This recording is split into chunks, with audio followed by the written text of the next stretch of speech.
Assalamualaikum warahmatullahi wabarakatuh. Alhamdulillahilladzi arsala rasulahu bil huda wa dinil haqq liyudhhirahu 'ala ad-dini kullih wa kafaa billahi shahida. Asyhadu an la ilaha illallah wa asyhadu anna Muhammadan abduhu wa rasuluh iqraran bihi wa tauhida. Allahumma salli ala sayyidina Muhammad wa ala alihi wa sahbihi wa sallim tasliman mazida. Yang kita sama-sama hormati Ketua DKM Masjid Muhajirin beserta pengurus, begitu juga pada Ketua RW 13 beserta jajarannya, para Ketua RT, para asatiz, para ulama, para ustadz, para tokoh, begitu juga ibu-ibu dari majelis taklim, para remaja, dan rahmat Allah Subhanahu wa taala, hadirin sekalian. Izinkanlah kami pertama-tama memanjatkan puji syukur kehadirat Allah Subhanahu wa taala atas nikmat yang diberikan kepada kita sekalian. Di antara nikmat yang Allah telah berikan kepada kita adalah kesiapan kita untuk melaksanakan salah satu ibadah yang disunahkan, yaitu sholatul khusuf, sholat gerhana, yang pada tahun ini agak istimewa karena berkat bantuan teknologi, teknologi teleskop yang sangat maju, maka kita bisa melaksanakan ibadah ini. Apalagi peristiwanya gerhana bulan ini terjadi pada siang hari, agak panjang memang, dan memang tidak lazim kalau kita melaksanakan sholat gerhana bulan dilakukan pada siang hari. Jadi kita tarik kepada ba'da maghrib, jadi malam hari. Itu semata-mata karena kita ingin mengambil sunnah yang memang dipraktekkan atau dianjurkan oleh Rasulullah SAW. Dengan peristiwa ini, peristiwa gerhana bulan ini memberikan pelajaran kepada kita, dijadikan sebagai hikmah untuk bisa mempersatukan umat Islam di negeri kita. Kenapa? Karena gerhana bulan itu terjadi selalu pada malam tanggal 14 purnama. Jadi gerhana bulan itu selalu terjadi pada 14 purnama. Sehingga untuk penetapan tanggal, baik itu untuk Idul Fitri atau Idul Kurban atau Ramadan, mestinya berpegang pada peristiwa gerhana ini, ya. Sehingga tidak boleh ada perbedaan lagi. Tidak boleh mengedepankan ego kepentingan spiritual, ego kepentingan agama atau kepentingan teologi, ya, yang terkadang memisahkan sesama umat Islam. Peristiwa ini menjadi pelajaran bagi kita semua, umat Islam di Nusantara, agar bisa menjadikan peristiwa ini sebagai sejarah tonggak untuk mempersatukan umat Islam di Nusantara, ya. Mulai dari tanggal 14 ini, sehingga patut kita syukuri, ya, peristiwa ini.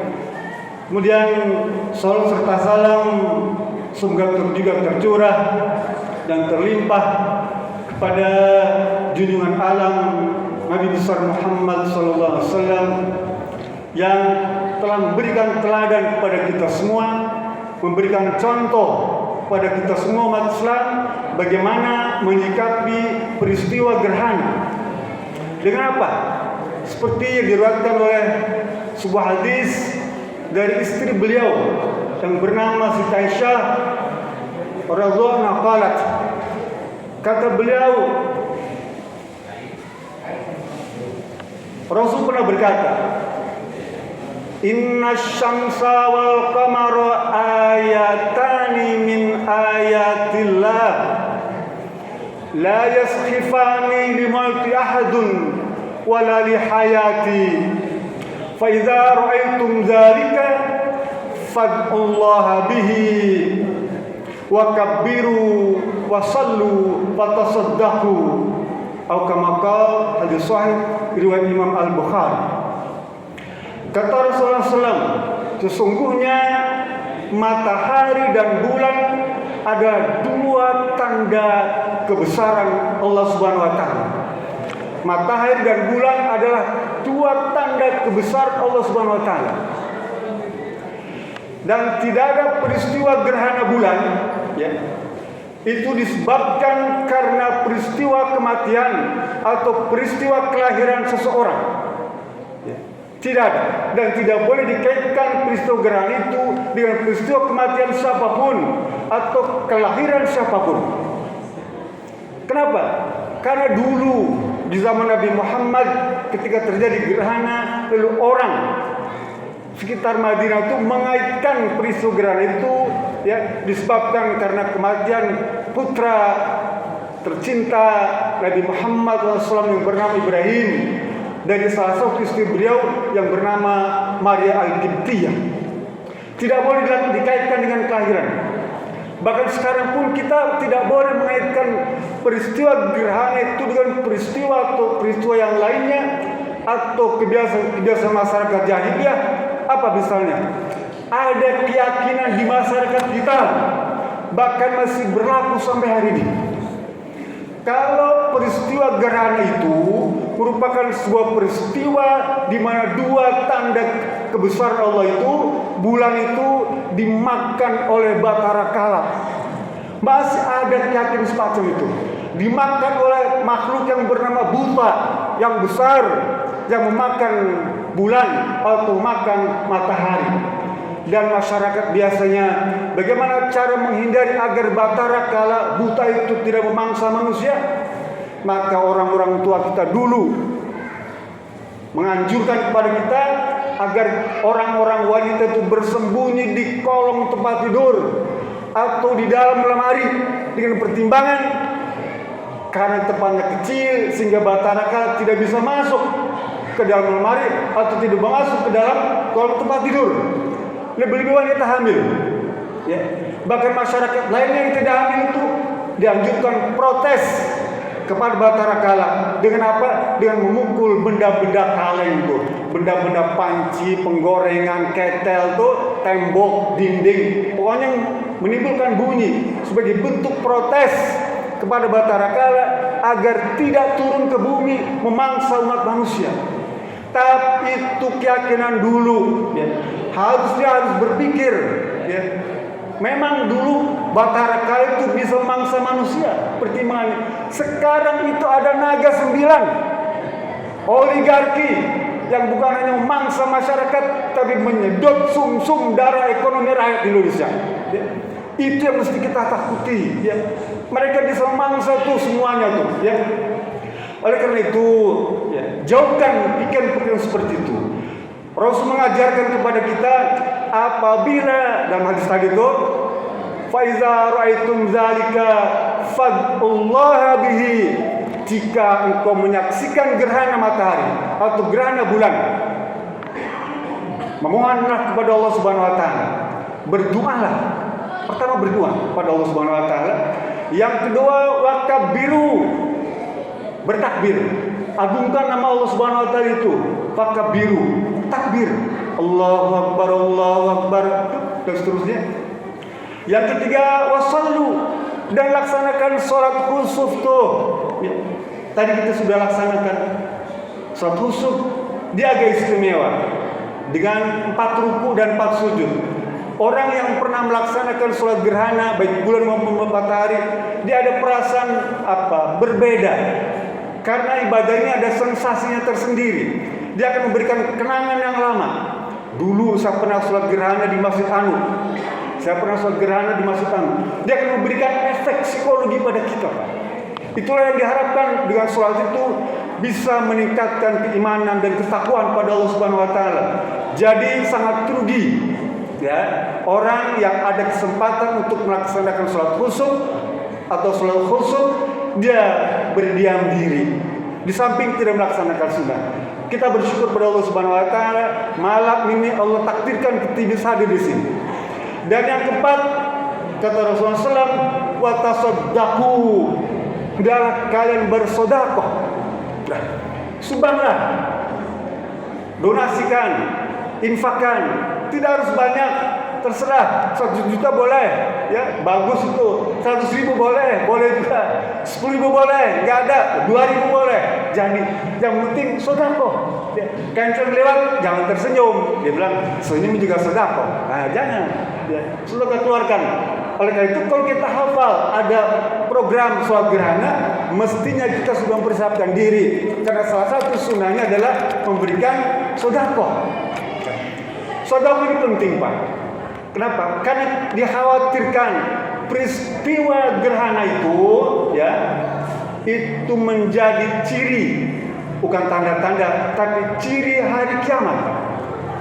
Nanti Bapak baca di surat Al-Qiyamah di rumah, surat Al-Qiyamah surat 75 itu ayat 7, 8, 9. Allah berfirman, "Fa iza bariqal basar wa khassafal qamaru wa jumi'asy syamsu wal qamar." Ayat ini bagi kita sudah tidak asing lagi. Karena Imam sering membacakan, Pak Jedul sering membacakan surat ini. Fa iza bariqal basar. Orang tuh melihat matahari itu terbelalak, Pak. Melihat siang hari berubah jadi malam hari atau malam hari jadi gelap gulita.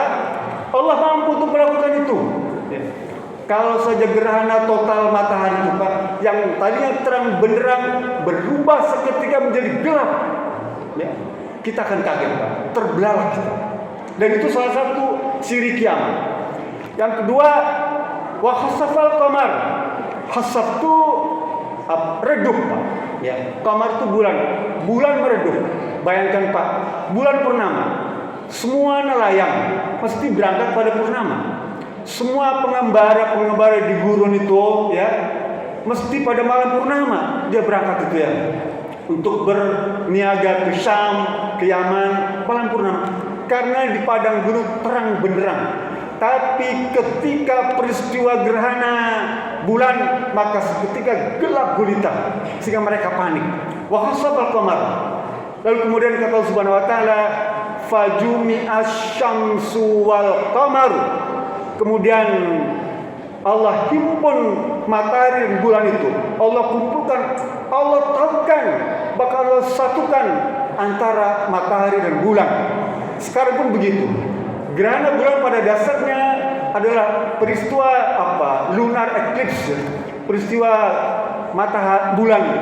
Lunar itu bulan, eclipse itu gerhana, di mana kedudukan antara matahari, kemudian bumi dan bulan itu satu garis lurus, Pak. Matahari, bumi, bulan. Jadi bulan ini pantulnya terhalang oleh bumi, bayangan bumi, sehingga gelap gulita. Nah, itulah yang dimaksudkan Allah Subhanahu wa taala dalam surat Al-Qiyamah tadi. Allah persatukan tuh garisnya tuh, garis lurus. Sekarang bagaimana kalau Allah kemudian bukan hanya menempatkan dalam satu garis lurus, tapi merapatkan bumi, bulan dan matahari itu, ya? Itu yang dimaksudkan. Rasul bilang ini adalah tanda kiamat. Sehingga kata Rasulullah dalam hadis lain yang diriwayatkan oleh Abu Musa al-Asy'ari, masih hadis riwayat Bukhari dan Muslim. Kata Rasulullah SAW, hadhil ayatul lati yursilullahu la takunu limauti ahadun wala lihayati walakin tukhawwifullahu biha ibadah. Ya. Kata Rasulullah, sesungguhnya tanda-tanda kebesaran Allah Subhanahu wa taala ini berupa gerhana ini, ya, bukanlah karena peristiwa kelahiran atau kematian, bukan. Tetapi peristiwa gerhana ini merupakan cara Allah Subhanahu wa taala untuk memberikan rasa takut kepada hambanya. Tadi ini tanda-tanda kiamat atau ciri-ciri kiamat, sehingga ada rasa takut pada hambanya itu. Kemudian kata Rasulullah SAW, wa idza ra'aitum syai'an zalika fafza'u ila zikrihi wa du'aihi wastighfari. Jika kalian melihat tanda-tanda itu, gerhana ini, ya, segeralah, fafza'u itu buru-buru, segera, cepetan. Apa? Fafza'u ila zikrihi, cepat-cepat berzikir, mengingat Allah Subhanahu wa taala, ya, berzikir. Kemudian yang kedua kata Rasulullah, fad'auhu bihi, berdoa. Tadi berzikir, kemudian berdoa. Yang ketiga wastighfaru, dan beristighfar. Harus cepat-cepat, Pak. Ya. Karena Rasulullah SAW ketika terjadi gerhana itu, dia pun segera dan kaget. Sampai kata para sahabat, Rasulullah itu mengambil selendang itu salah, Pak. Dia pulang ke rumah, diambil selendang istrinya. Dia mau ambil ini selendang tuh, ya, imamah, salah ngambil. Dia ambil selendang istrinya. Lalu dia balik lagi, dia tukar lagi tuh. Saking dia fokus kekhawatiran dengan peristiwa gerhana. Oleh karena itu, peristiwa gerhana ini ada cara untuk mendorong kita. Di dalam penjelasan hadis Bukhari tadi, nanti Bapak Ibu bisa boleh rujuk, cek di kitab Fathul Bari, ya, karangan Imam Ibnu Hajar Al-Asqalani. Kitab Fathul Bari itu kitab khusus membahas tentang hadis-hadis Imam Al-Bukhari. Apa kata Ibnu Hajar Al-Asqalani dalam kitab Fathul Bari itu?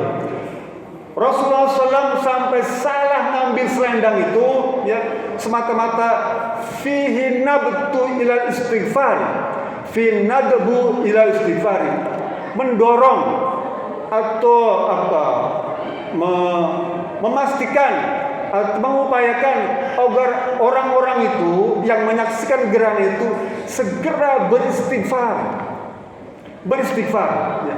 Khawatir, takut Allah bukan hanya menempatkan satu garis, tapi justru merapatkan bumi dan bulan itu. Sehingga segeralah kalian beristighfar, ya. Fa innahu mimma yudfa'u bihil bala. Karena istighfar itu, ya, salah satu upaya, cara untuk mencegah terjadinya bala, terjadinya musibah, terjadinya bencana. Jadi istighfar itu adalah cara untuk menjauhkan bala, cara untuk menjauhkan musibah, cara untuk menjauhkan bencana. Khawatir, karena memang di beberapa daerah kalau kita melihat peristiwa gerhana matahari, itu sebagian orang dari ilmu kedokteran dia bisa merusak retina mata, ya, bahkan dilarang untuk menyaksikan gerhana matahari secara langsung. Sedangkan gerhana bulan di sebagian daerah katanya tidak akan mengganggu sistem pertumbuhan perkebunan gandum atau jagung, sehingga ada timbul menurunnya produktivitas gandum atau jagung. Setidaknya kalau gerhana bulan, para nelayan tidak berani melaut karena gelap gulita. Para pengembara tidak mungkin berjalan pergi ke daerah jauh, ya, karena gelap gulita. Artinya apa? Mengurangi aktivitas produksivitas, ya. Sehingga itulah yang dimaksudkan ujian yang Allah berikan. Bapak Ibu Nurul Subhanahu wa taala. Jadi kita diharapkan untuk bisa memohon kepada Allah Subhanahu wa taala agar dijauhkan dari segala macam petaka, bala, musibah. Karena boleh jadi peristiwa ini adalah kehendak Allah Subhanahu wa taala agar seluruh umat manusia menyadari tentang kekeliruannya, tentang kehilafannya, tentang kesalahannya, tentang perbuatan dosanya. Bukankah kalau kita saksikan hari ini betapa kemungkaran dengan mudah dipraktikkan, betapa kemaksiatan bisa langsung dikerjakan, betapa kefasikan begitu enteng orang melakukannya.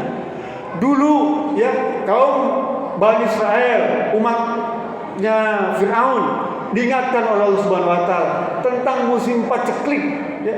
Nanti Bapak buka surat Al-A'raf ayat 130. Allah berfirman, walaqad akhazna ala fir'auna bisinina wa naqsin minas samarat la'allahum yazakkarun.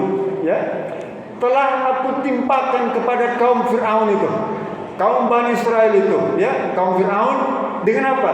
Dengan musim paceklik dan menghilangnya buah-buahan, wa naqsin minas samarat, paceklik yang panjang, berkurangnya buah-buahan, la'allahum yazakkarun, semata-mata agar mereka mau berzikir dan berzikir. Ingat Allah Subhanahu wa taala. Sekarang pun begitu, kalau kita merujuk ayat tadi, maka sebaiknya kita juga melakukan upaya untuk berzikir. Ada 3 pekerjaan yang bisa kita lakukan ketika terjadi bencana. Yang pertama, tafakkuru, berpikir, merenungkan tentang kebesaran Allah Subhanahu wa taala, tentang kekuasaan Allah. Betapa besarnya kekuasaan Allah ini, maknanya apa? Betapa tidak berdayanya kita, betapa tidak mampunya kita, betapa rendahnya kita di hadapan Khalik.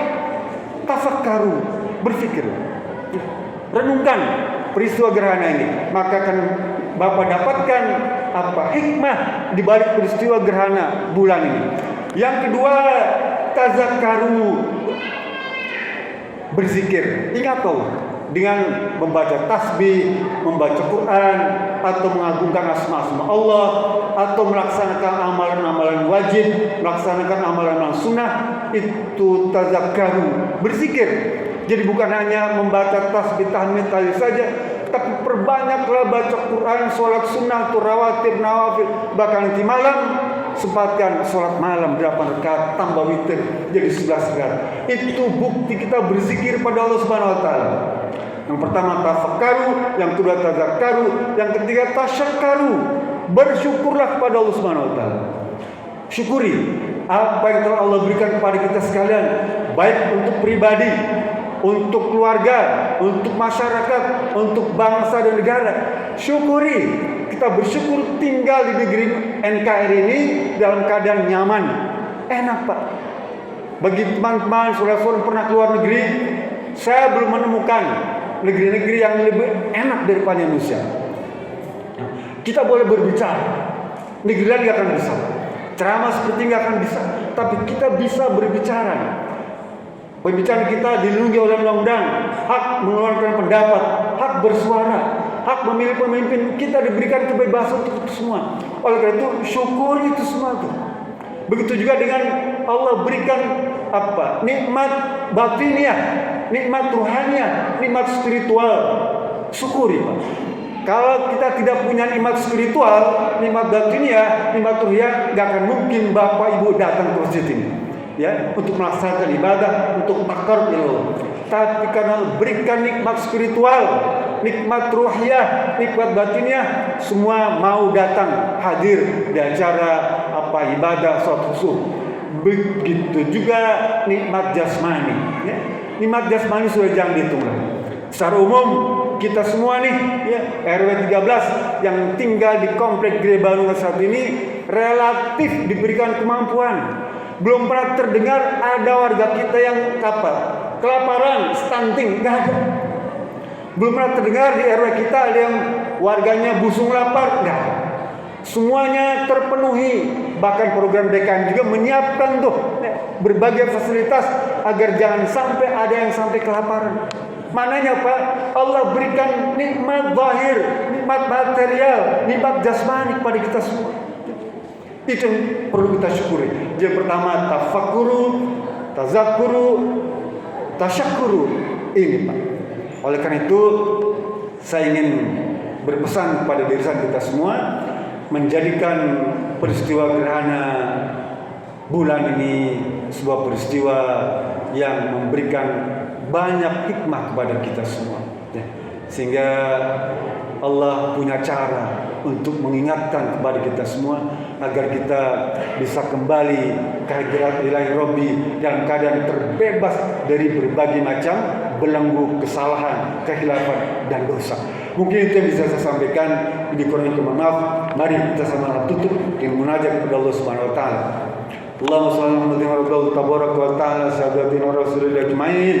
اللهم اغفر للمسلمين والمسلمات والمؤمنين والمؤمنات الأحياء منهم والأموات إنك سميع قريب مجيب الدعوات يا قاضي الحاجات. اللهم افتح علينا فتوح العارفين وارزقنا فهم النبيين بجاهك ختم المرسلين. اللهم فقهنا في الدين وعلمنا التأويل واهدنا صراطك المستقيم. اللهم أرنا الحق حقا وارزقنا اتباعه وأرنا الباطل باطلا وارزقنا اجتنابه. اللهم اجعلنا جمعنا جمعا مرحوما فتفرقنا من بيت تفرق معصوما. ربنا هب لنا من أزواجنا ومن ذريتنا قرة أعين واجعل للمتقين إماما. ربنا آتنا في الدنيا حسنة وفي الآخرة حسنة وقنا عذاب النار. سبحان ربك رب العزة عما يصفون وسلام على المرسلين والحمد لله رب العالمين. بالله الصبر لك. السلام عليكم warahmatullahi wabarakatuh.